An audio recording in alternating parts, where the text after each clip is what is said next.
say, letter what to a the letter. Jamaican Prime Minister, Security Minister, the opposition leader, and other interested parties. Compiled and narrated by Jojo Mack.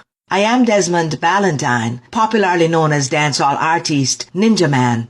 I am addressing this letter to you in hopes that you will take into consideration the proposals I am presenting as a citizen of this great island, Jamaica. As you are no doubt aware, I am currently incarcerated in the Jamaican prison system. Being incarcerated has given me first-hand insights into same system. Thus, I would like to take the opportunity to present a proposal to you on behalf of thousands of inmates who are a part of this system and by large, the Jamaican people. I believe being incarcerated should not be a hindrance to me or anyone else in the system contributing to Jamaica in a positive way. Therefore, I would greatly appreciate you giving thought to the following, and that it does not get buried in the recesses of your minds. Firstly, so many of our citizens are in jail for various crimes, but they're not all criminals. While we understand that a prison system must be in place, I do believe that the system, in the interest of all Jamaicans, should find a way to rehabilitate those who are at some point scheduled to return to the general populace. It is imperative that the powers that be see them for who they were before they became the people who got involved in crimes or the situations that placed them in this system. The men and women who are incarcerated should be given some hope that when they return to society, they will have options, or more than likely, a great number of them will return to the very thing that got them locked up in the first place, maybe worse. When a man or woman loses all sense of hope for self-reliance, their mental state is no longer normal. The need for survival is what will prompt them. Therefore, the general populace will no doubt be at risk. If a system is put into place to counteract these potential outcomes, everyone involved will be able to breathe a lot easier. When melancholy sets in, no one knows where the axe will fall. The only thing we can be sure of is that it will. So considering the options that I am proposing to you will ultimately be in the best interest of all the citizens of Jamaica. One element that is missing from the system in Jamaica is an institution to rehabilitate those who have been incarcerated. We cannot deny that no one was born a criminal. All babies were born innocent beings. The system created criminals, whether through their upbringing or the ills of society. It is imperative that we create a system to help the people who are locked up to achieve self-reliance. We have great tradesmen, mechanics, bodywork professionals, carpenters, furniture makers, etc. in institutions across Jamaica who simply wake up in the mornings, take a shower, get fed, play football, and get back into lockup. There are a lot of unused skills that are going to waste. I feel that I, being institutionalized, should be more than just for punishment. I am not here to buy guns or form gangs. I'm here to change the mindset of the youth, and I'm asking the government to assist me with restarting a rehabilitation program that I'm willing to spearhead. I have already spoken with the superintendent and the deputy commissioner of the prison and requested a meeting from both. After that meeting, I would like to request a meeting with the Minister of Security, Minister of Justice, the Chief Justice, and the Prime Minister to be held at the prison institution. I would love if they could visit the institution so they can see firsthand what we are dealing with, so they can find ways and means to deal with the problems at hand. A huge percentage of the people inside these prison walls came in at an early age. Their best years are spent there. Their chances of making something good of themselves are tarnished. The burden of the prison institution should not be placed on the citizens of Jamaica. We must find a way for the institution to maintain itself. Computer classes, technician classes, mechanical, among other things, should be implemented. There are furniture makers who could make furniture. The furniture could be put on the auction block by having a yearly auction. A system could be set up where the general public can have their vehicles repaired, painted, accessorized, etc. at a cost lower than what is being offered on the outside. The prisoners involved in these work programs could benefit from a percentage of the proceeds. The greater percentage goes into an account for the institution that could be used for repairing the buildings, among other things. If the prisoner has a child, a portion of that could go to that child, and a small percentage goes in an account for that prisoner. So when he leaves the institution, he will have something to give him a new start, thus reducing the risk of him going back into society penniless and resorting to crimes in order to survive. Jamaican people are very ambitious. If a man spent 10, 15 years in prison, when he returns to the general population, he will see his peers who are well advanced with homes and vehicles and income while he has to start from scratch. If he gets a chance to improve on his skills while institutionalized and be able to have funds set aside for him for the work he did, it will give him an opportunity to move forward without having to commit another crime. Hence, the importance of rehabilitation should be foremost in our minds in order to reduce crime in the country and empower its citizens. The framework of the institution needs a reset. I will fight with every ounce of my bone, my blood, my life, my skin, my flesh, and my knowledge until we have an institution where, when youths are released, we can see them being rewarded for being the person they have become and not the person they used to be. I want to ask the Jamaican Human Rights Organization, what are you doing? There are some older inmates at General Penitentiary. A greater percentage of them are so old and they're sick and shaking, needing medical attention. They can no longer be a menace to society. They should be released from prison. Some have spent 30 or 40 years locked up and need medical attention. The General Penitentiary is overpopulated. 6 feet by 4 feet wide cells are housing 3 to 5 men at any one time. Send home these older men to their families. They're not physically or mentally capable of resorting to any kind of crime. The Human Rights Organization will need to step up to the plate and do their jobs effectively for the amelioration of the country in general. I am making this proposal, which will be set forth in a more professional manner for the people of Jamaica and not for any rewards. I do not expect to be praised. That's not my intent. I simply want to see Jamaica become a better place where its citizens can feel safe. In everything that we do, we can expect hiccups, but we must implement a program that will serve for the greater good. They say nothing beats a trial but a failure, but they also have another saying that if you try and fail, you should try again. We can impress upon the youth the importance of being a good citizen. In the 1980s election, which was a bloody one, I was on the front of a battlefield. Shabba Ranks and I became friends. There was a war going on between Tower Hill and Mall Road. Mall Road people did not like Shabba Ranks, as well as Tower Hill people did not like NINJAMAN. I did not just do the song Living on Free Food Ticket. I called a peace meeting between the two factors. I put on a peace dance at Seaward All-Age School the first time Kilimanjaro played at that venue. It was a life and death dance because a lot of people were afraid. But when the dance ended, there was full-fledged peace. We can build back a peaceful Jamaica. It's possible. I have been a man of peace all my life. People may want to call me a criminal, but I'm the first to say peace and the last to say war. I am the first to want to build my country and the last to break it down. The earthquake we got recently was a cry from Mother Earth that she's displeased with the way we are operating. We need to get back to putting God on the forefront because we are not living right. Father God has gone to prepare a place for us and leave Mother Earth to take care of us, and we are disrespecting her every chance we get. Forget about climate change. It's the earth crying out to us, and we better take heed. It would be wise to initiate this effort by ceasing to disrespect the women of our society. A man is as weak as a branch of a dry tree, but that same man could be strengthened by a woman who is the root of that tree. So taking care of our women is paramount. I pray that everyone addressed in this letter will take its contents into consideration and move toward making that difference. I promise to elaborate more on these topics once my requests are honored. Thank you. I am